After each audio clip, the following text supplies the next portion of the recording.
नमस्कार मित्रों, इस वक्त हम खड़े हैं कोरबा जिले के उपनगरीय क्षेत्र बालको थाना क्षेत्र अंतर्गत। यहाँ पर डॉक्टर अंबेडकर स्टेडियम के ठीक सामने यहाँ पर तेज़ रफ्तार वाहन ने एक मवेशी को टक्कर मारकर जो है दुर्घटनाग्रसित कर दी है और यहाँ से दुर्घटनाकारित वाहन फरार है।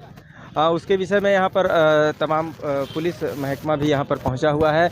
यहाँ पर सड़क पर जाम की स्थिति जो है वह निर्मित हो गई है। क्षेत्रवासियों ने सड़क को तकरीबन जाम करने का यहाँ पर प्रयास कर दिया है और यहाँ पर यह सवाल उठता है कि यदि तेज़ रफ्तार वाहन सड़कों से दौड़ रही है तो निश्चित तौर पर यातायात नियमों का उल्लंघन है, किंतु निगम के द्वारा भी इन मवेशियों पर जो है वह रिबन रेडियम का जो है वह एक जो सींगों में या फिर गर्दन में इस तरह से एक सुरक्षा के नाते वह लगातार जो है काम किया जाता है। लेकिन अभी तक लगातार हम देख रहे हैं कि मवेशियों में इस तरह की चीज़ें नदारत हैं, जिससे लगातार सड़कों पर आए दिन दुर्घटनाएं निर्मित होती हैं। आइए हम जानते हैं कि किस तरह से दुर्घटना हुई और कौन सी मवेशी यहाँ जो है नुकसान पहुँचा है। क्या आपका नाम है? मेरा नाम लालिमा जायसवाल है जी। और मैं जिला संयोजक गौ सेवा गतिविधि में हूँ। जी। ये जो दुर्घटना हुई है, किस मवेशी को क्षति पहुंची है, क्या है वो? एक गौ माता है वो, और हमें जानकारी मिली बालको सिक्योरिटी ऑपरेशन से, हमको कॉल आया तो तुरंत यहाँ पर पहुँचे कि एक एक्सीडेंट हुआ है ऐसे करके। तो जानकारी मिली है कि सीएमओ सर जो बालको में है उनकी वाइफ के कार से यहाँ पर एक्सीडेंट हुआ है। अब मुझे पूरी तरह से उसके बारे में जानकारी नहीं है, लेकिन मैं चाहती हूँ कि यहाँ पर सीसीटीवी कैमरा लगे हुए हैं तो उसके माध्यम से पता लगाया जा सकता है। माने जांच हो ताकि वाहन की गति का भी पता चले कि कितनी गति में थी।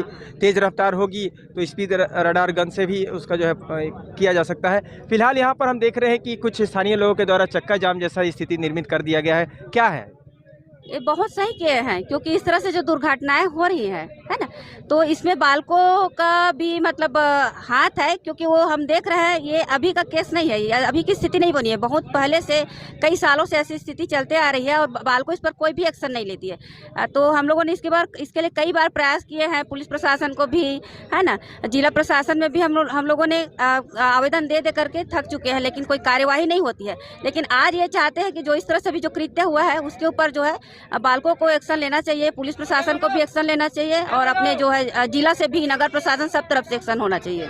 आप स्वयं एक गौ रक्षा मंच में जो है शामिल हैं और शिरकत करती हैं, तो इस तरह के कृत्य को क्या समझती हैं? बहुत ही ये बोला जाए हिंदू संस्कृति के लिए, हम लोग हिंदू संस्कृति से बिलोंग करते हैं, तो मुझे लगता है कि मतलब जो ये हो रहे हैं, जो ऐसा कृत्य हो रहा है वो बहुत ही दर्दनाक और बहुत घटिया है। तो इसको जो है हम सब भारतीय लोगों को, अपने हिंदू संस्कृति के लोगों को जो है मिल करके एकजुट होकर के इसके प्रति आवाज़ उठाना चाहिए। तो यानी कि आपका कहना है कि कुल मिला के इस तरह की घटनाएं निंदनीय है और इस तरह कृत्य नहीं होने चाहिए। एक दूसरी चीज़ यह है कि बालको प्रबंधन भी गौ रक्षा के लिए कुछ एक फंड खर्च करती है, जैसे गायों की रक्षा करने के लिए सींगों पे रेडियम इत्यादि और भी कुछ चीज़ों को जो है करने का प्रयास करती है, किंतु अभी क्या वह धरातल पर दिख पा रहा है आपके क्षेत्र में? नहीं, बिल्कुल नहीं। मैं तो जब से यहाँ पर आई हूँ मैंने अभी तक तो कुछ उनके तरफ से अगुवाई नहीं देखे हुए हैं। कई बार मैंने बालको सिक्योरिटी ऑपरेशन को मैंने कॉल किए हैं, लेकिन वो अभी तक उनके कोई ऑफिसर नहीं आए हुए हैं। माने मुझे यहाँ पर 1 घंटे हो गए लगभग, तो ऐसा कुछ अभी उनके तरफ से कार्यवाही नहीं हुई है। तो आप अभी वर्तमान की स्थिति में जो इस तरह से जो है दुर्घटना हो गई है, वेटनरी डॉक्टर भी यहाँ पर उपस्थित होंगे और तमाम उपचार जो है गौ माता का किया जाएगा, किंतु इस पर आप आगे की कार्रवाई क्या चाहते हैं? देखिए, हम लोग तो यही चाहेंगे कि बालको को, अगर बालको के क्षेत्र में हो रहा है ना, तो हम ये चाहेंगे कि बालको इसके लिए जो है एक यहाँ पर गायों के लिए एक जगह बनवाएं। अगर इस तरह से एक्सीडेंटल केस हो रहा है तो उसके उपचार के लिए, रख रखाव के लिए, संरक्षण के लिए एक जगह बनाएं और डॉक्टर की व्यवस्था हम लोग करवाएंगे।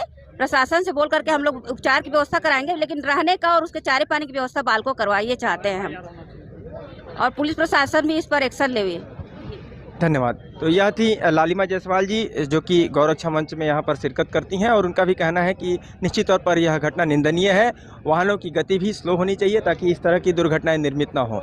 इसके अलावा यदि जिम्मेदार नागरिक जो अपने आप को जिम्मेदार समझते हैं तो कम से कम यातायात नियमों का पालन करें। हम लगातार अपनी खबरों के माध्यम से भी सीट बेल्ट लगाना तथा वाहन चलाते वक्त फ़ोन पर बात नहीं करना इत्यादि जैसी चीज़ों पर खबरें बनाते रहे हैं और लोगों को जागरूक भी करते रहे हैं। इसके बावजूद लोगों को यातायात नियमों का पालन करने की कतई नहीं पड़ी, जिसका जीता जागता प्रमाण यह है कि सड़कों पर चलते मवेशियां दुर्घटना की शिकार हुई है, साथ ही इंसानों को भी मवेशियों की भांति जो है ट्रीट किया जा रहा है और कुचल कर जो है दुर्घटना का शिकार बनाया जा रहा है। इस पर पुलिस प्रशासन, यातायात विभाग को भी मामले को संज्ञान में लेने की आवश्यकता है तथा ऐसे वाहन चालकों के विरुद्ध कड़ी से कड़ी और सख्त से सख्त कार्रवाई करने की आवश्यकता है, ताकि इस तरह से सड़कों पर लगातार दुर्घटनाएं जो निर्मित हो रही हैं उस पर अंकुश लगाई जा सके। कैमरा सहयोगी पुरुषोत्तम साहू के साथ मैं प्रधान संपादक मुकेश भारती।